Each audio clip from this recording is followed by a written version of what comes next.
I was born in the country, but my life began in the city.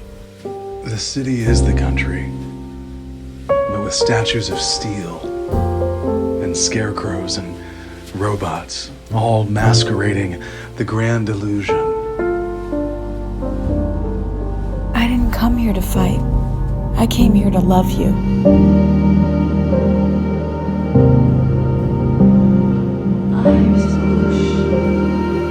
Look, I'm sorry you had a hard day at work. It's not an easy life. Buffalo don't roam here, and I ain't looking for them anyway. I came here to love you.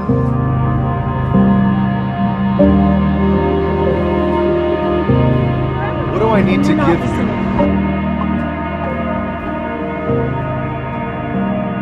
If you want to love me, you better figure out how to do it. You better figure out how to do it. You mean you want me to figure out how to dream? Because the only way I'm going to love you is to let my dreams become reality. Oh, yes!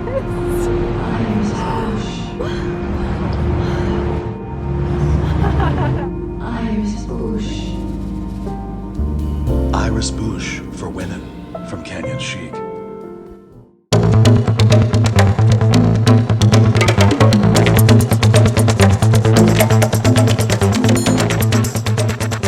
Well, of course, they've always said, every man for himself. Gabe Luman has been heavily immersed in the world of the great adult star John Goliath.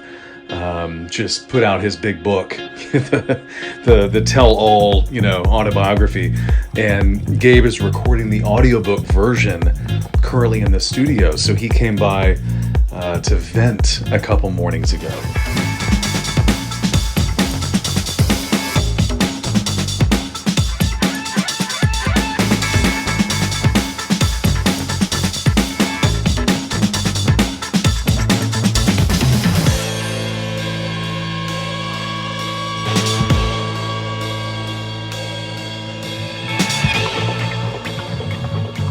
I think a lot of us that came up on John Goliath's films and persona assumed he was larger than life, in the thick of it all at any given moment.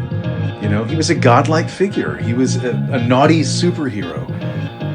He was driven. He was famously athletic. And he was very emotional.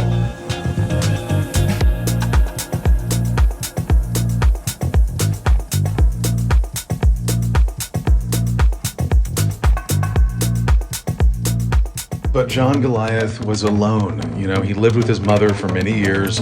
He was riddled with embarrassing insecurities, mountains of self-doubt, which led to eccentric behaviors, and then that was laced with odd fetishes. But to me, this is a story about a guy that was a big track star. He came to LA and got wrapped up in the adult scene. And I'm just glad he's still alive.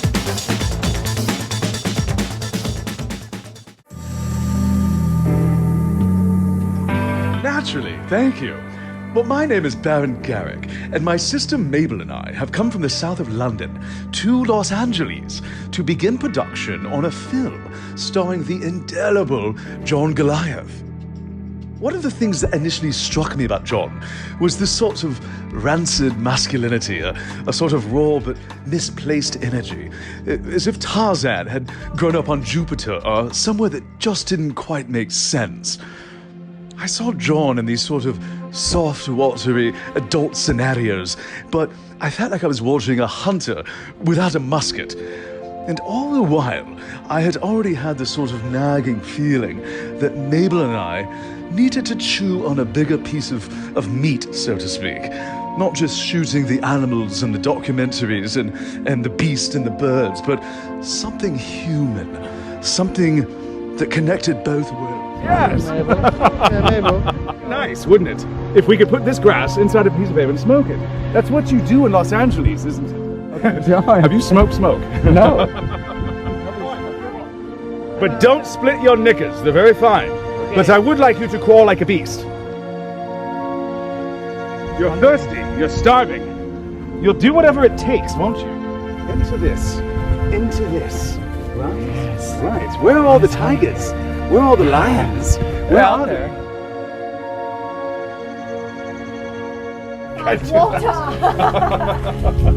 You always go, the blood is to which head? Well, I don't know. Just give me a head. 3 heads, usually. Well, you've actually got 3 heads. You've got the head on your Guinness.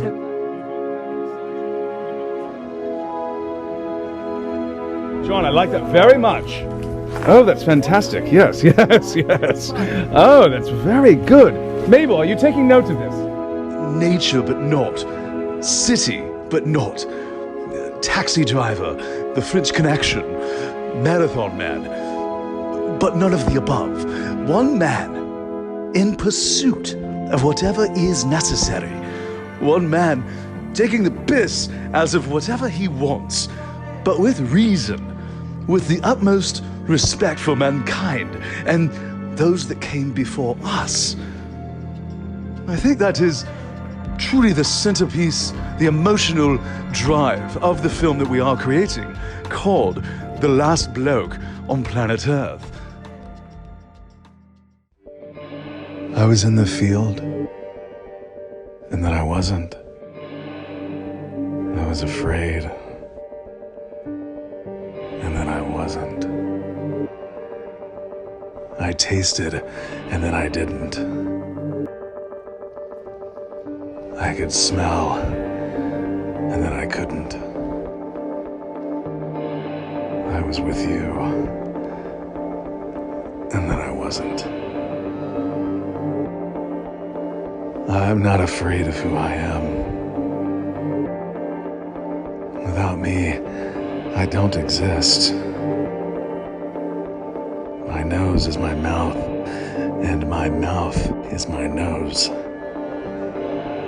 I will never leave you so alone. John Chest for Men, from Canyon Chic.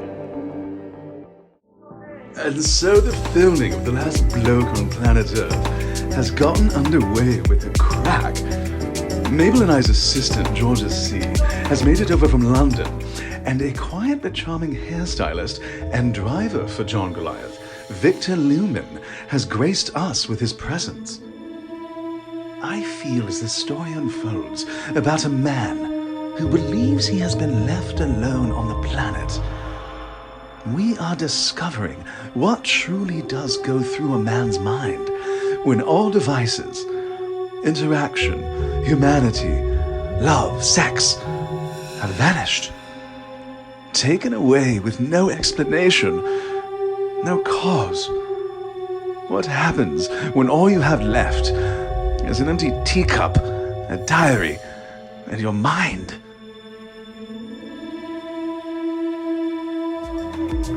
Right? You see, and then we do this, and wait, so it's a tribal drum. Right. I was visiting family. Quite nice. Yes. Make it out. You're all right, Charlie. One at a time. Yes.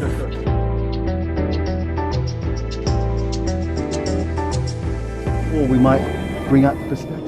There were many days long ago, before Santa Claus painted his suit red, before the whimsy of childhood fantasies engulfed my black mind, before I was given a ticket to take a strange trip around the sun. Thank you, Mother, for leaving me all alone. Nowhere to go, no one to see, except God.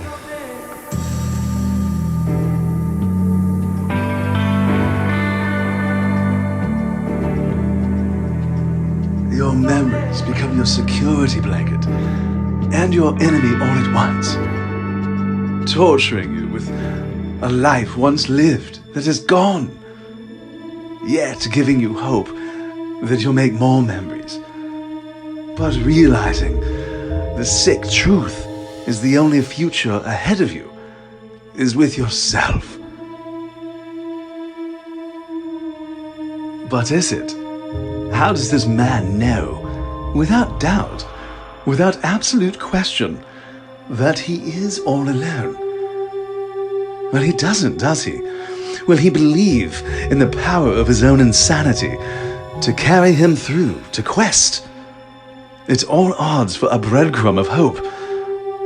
Will he succumb to his own madness and wither into the forest floor, letting the animals carry on the cycle of life without him? Take a moment of prayer. And all is forgiven. Cut.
Let's roll it.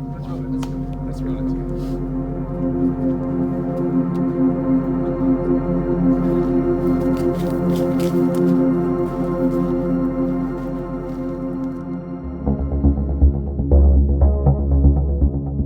Yeah, the full force of it.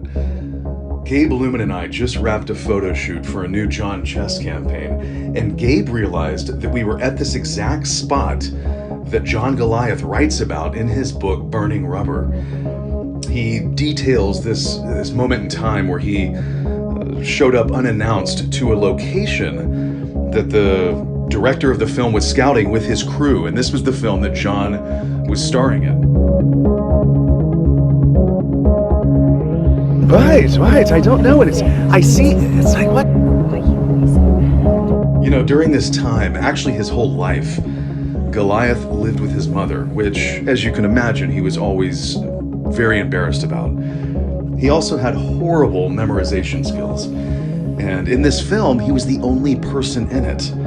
So in his drug-induced paranoia, you know, he thought the director didn't trust him to have scenes with other actors. And that's why there was no one else in the film and there was no script.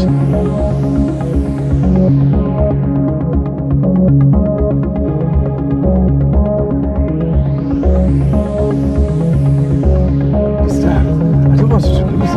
Without your mom, you and I don't understand. He had also lost his driver's license from a drunk driving incident. So a friend of his, a hairstylist from his adult movies, was driving him all over town. Race after him. What can we do? Victor, where's your car? The whole thing was just chaotic.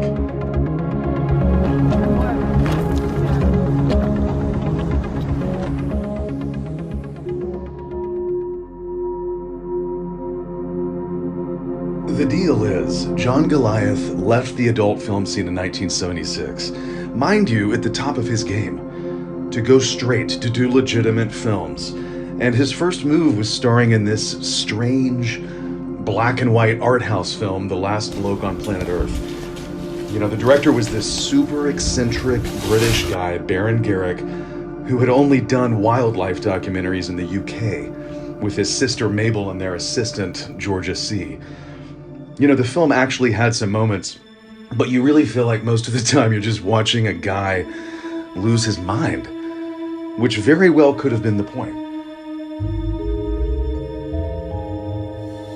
You know, despite his legacy, the unfortunate thing about John Goliath is that no matter how hard he tried, it was never enough. It was never enough for what he wanted. You know, he wasn't the student that brought an apple to the teacher. He was the kid that showed up to school on a horse. Grief! Grief, pain.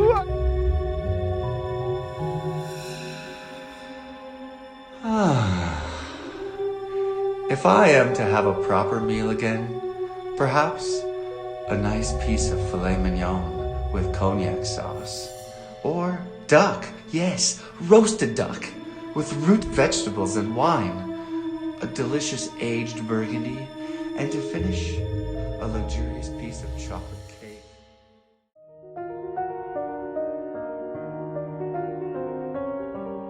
Do you remember the first time you were lost and didn't care?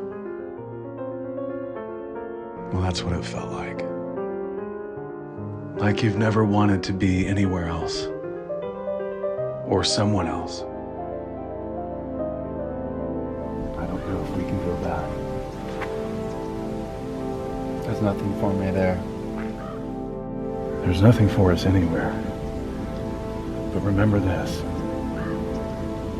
Everything is nothing unless you believe in something. I hope there's something here for us to find. What kind of a man leaves everything he knows, everything he loves, for nothing?